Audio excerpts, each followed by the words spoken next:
Hello and welcome to this GCSE Chemistry video about atomic structure. In this video we'll take a look at the size and mass of atoms and we'll move from there into subatomic particles and make some comparisons between them. And we'll finish by focusing in on electronic structure, so that's how the electrons are organised inside atoms. Atoms are made up of three subatomic particles: protons, neutrons and electrons. The prefix sub means under or below, and this is referring to the fact that these particles are much smaller in size than the atoms as a whole. An atom is made up of a central nucleus, which contains the protons and the neutrons, and it's the presence of this dense central nucleus that gives the nuclear model its name. And any use of the word nuclear will typically be referring to something's nucleus. And so referring to it as the nuclear model is acknowledging that before this model we didn't know that the nucleus existed. The final subatomic particle are the electrons, and these orbit at specific distances from the nucleus, referred to as shells or sometimes as energy levels. You need to know about the relative electrical charge of subatomic particles. Electric charge is a fundamental property of matter that causes it to experience a force when placed in an electromagnetic field.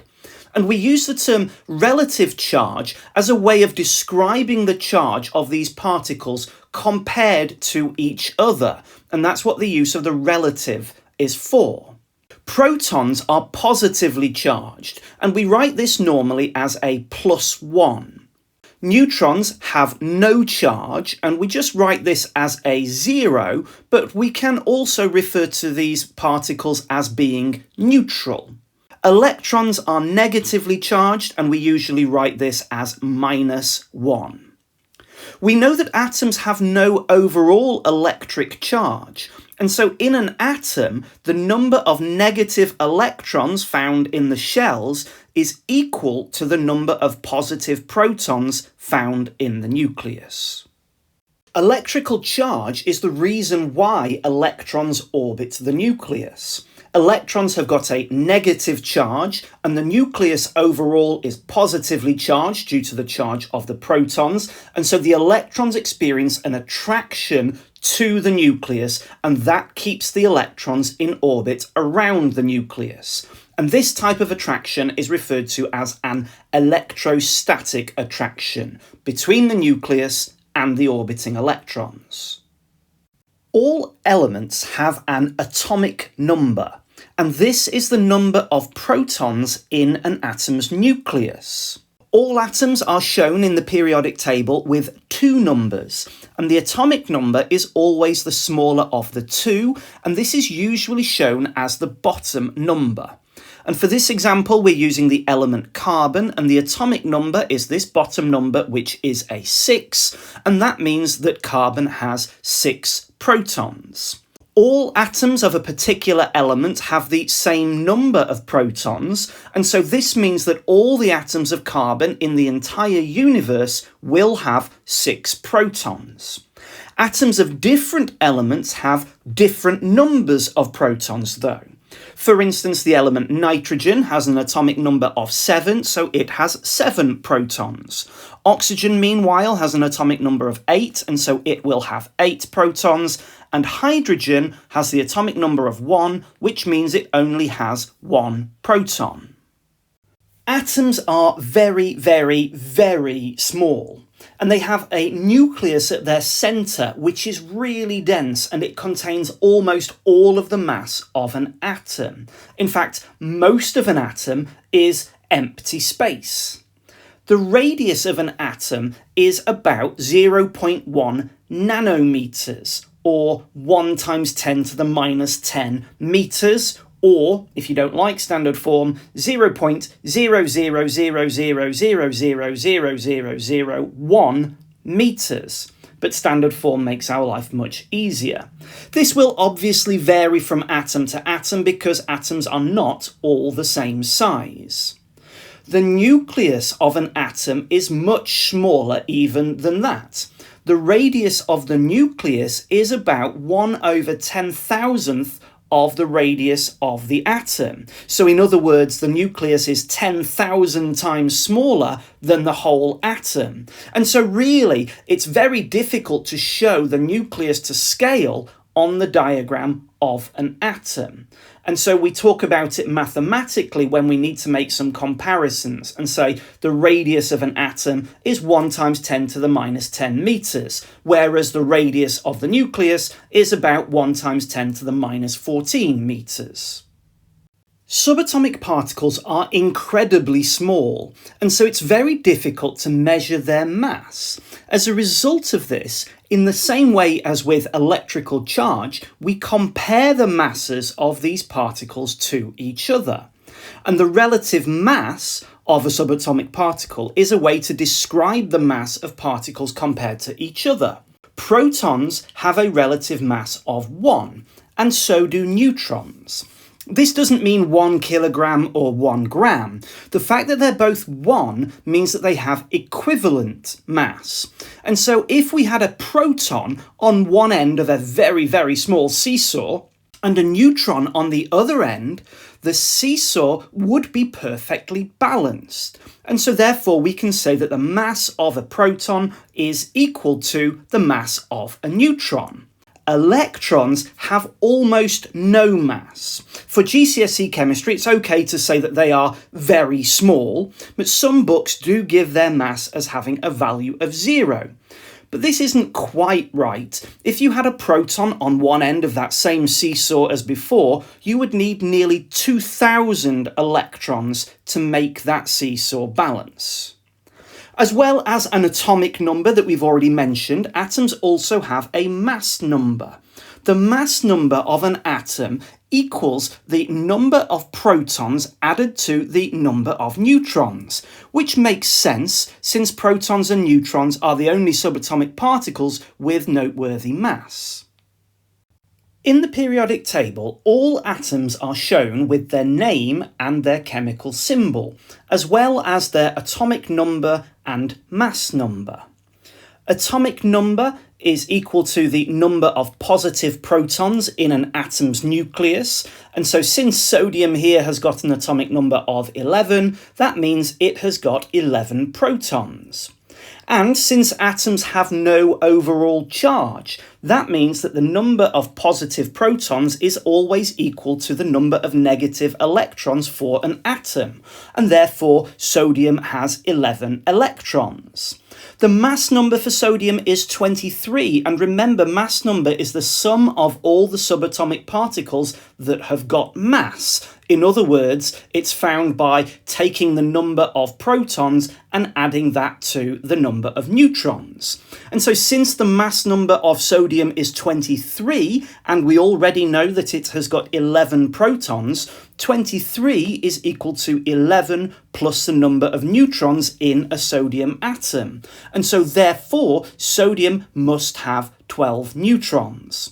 In general then, we can deduce the number of neutrons in an atom by taking the mass number for that atom, which is the larger number of the two, remember, and subtracting the atomic number from it. You need to be able to work out the number of protons, neutrons, and electrons an atom has got, and to do this you need to use the atomic number and the mass number. If we look at some examples, firstly, lithium. It has got an atomic number of 3, and so therefore it has got 3 protons. And since protons and electrons are the same for atoms, it will have 3 electrons as well. The mass number for lithium is 7, and so therefore to find the number of neutrons a lithium atom has got, we need to do 7 subtract 3, and so therefore lithium has got 4 neutrons. For fluorine with an atomic number of 9, it will therefore have 9 protons and 9 electrons. Its mass number is 19, so 19 subtract 9 gives us 10 neutrons for an atom of fluorine. And last of all, oxygen with an atomic number of 8 will therefore have 8 protons and 8 electrons. Its mass number is 16, and so 16 subtract 8 gives us 8 neutrons as well. And this example is used to illustrate that it is perfectly possible for an atom to have the same number of protons, neutrons, and electrons, and so don't be thrown by this if this happens in an exam. Isotopes are atoms of the same element, and so by definition they have the same number of protons as each other, but they have different numbers of neutrons. For instance, chlorine has got two common isotopes, chlorine 35 and chlorine 37. Isotopes are usually named using their mass number as a reference point. Chlorine 35 has an atomic number of 17, and so therefore has 17 protons and 17 electrons, and chlorine 37 also has an atomic number of 17, and so it will have 17 protons and 17 electrons as well. Chlorine 35 has a mass number of 35, and so 35 minus 17 gives us 18 neutrons for that isotope of chlorine, whereas chlorine 37 has 37 minus 17, and that gives us 20 neutrons for this isotope. And so you can see that in terms of subatomic particles, these isotopes have the same number of protons, but a different number of neutrons. I go into more detail about isotopes in a separate video. Atoms can become ions by losing or gaining electrons. And since electrons have a negative charge, for every electron an atom gains, its charge becomes more negative. And for every electron an atom loses, its charge will become more positive. For instance, if we take lithium, which has got 3 protons and 3 electrons, protons are positively charged, electrons are negatively charged. Having an equivalent number of each of them means that the positives and negatives cancel each other out. When lithium forms an ion, it does this by losing an electron. And so now this lithium ion has got 3 protons, but only 2 electrons. And so 2 of those protons have their positive charge cancelled out by the 2 electrons, but the 1 proton not cancelled out means that the lithium ion will have an overall charge of 1 plus. If we take a look at fluorine, which has got 9 protons and 9 electrons, those 9 positives and 9 negatives will cancel each other out perfectly. But when fluorine forms an ion, it gains an electron. And so a fluoride ion has got 9 positive protons and 10 negative electrons. And so they will cancel themselves out as far as they can, but there will be 1 negative electron left over that hasn't been cancelled out by a proton. And so a fluoride ion has got an overall charge of 1 minus. The electronic structure shows how the electrons are arranged in an atom. And in an atom, the electrons are found in energy levels or shells, which are usually shown in diagrams as circles around the nucleus that get larger the further out they go. We should remember that in fact this is a 2-dimensional model and atoms are 3-dimensional really. Electrons always occupy the lowest available energy level, or the innermost available shell. And this is because when electrons have the lowest energy possible, the atom has the lowest energy possible, and therefore it is in its most stable arrangement. For GCSE Chemistry, you need to be able to work with any of the first 20 elements. And the reason that we stop at 20 is that the electron arrangement gets more complicated after this point, and you only learn more about the 21st element and onwards in A-level chemistry. For GCSE Chemistry, when working out how many electrons are in the specific shells, we need to remember that we fill the inner shell first, and then that each shell has a limited capacity, and you need to know the capacity of each shell. And the first shell can hold a maximum of 2 electrons before it is filled. And once one shell is filled, we need to move on to the next one. And the second shell has a capacity of 8 electrons before it is filled. And once it's filled, we move out to the third electron shell, which can hold a maximum of 8 before it is filled. And then the fourth shell, for GCSE Chemistry, you will never have to put more than 2 electrons into this shell. You need to be able to work out what the electronic structure is for any of the first 20 elements. So I'm going to take you through a few examples of how we do this. First of all, if we take a look at lithium, what we need to do is work out how many electrons we need to put into the shells.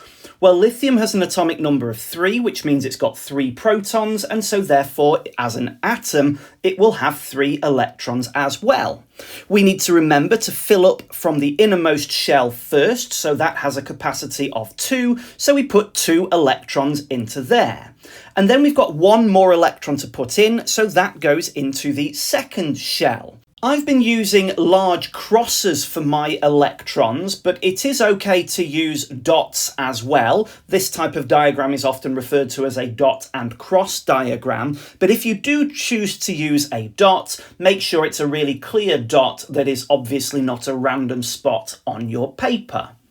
Now, drawing a diagram like this, you don't always need to include all of the shells. Usually, you'll be given the correct number of shells to fill in. Don't worry about leaving shells empty if you've been given more shells than you need, but here, really, we should only have 2 occupied shells with 1 electron in the outer shell.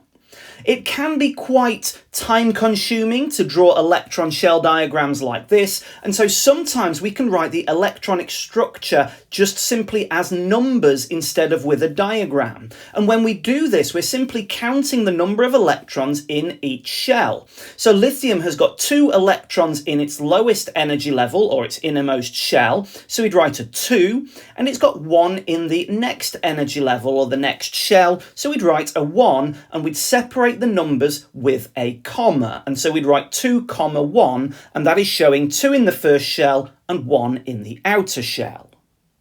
Aluminium has an atomic number of 13, so 13 protons and 13 electrons. 2 of those electrons go into the first shell, then that is full.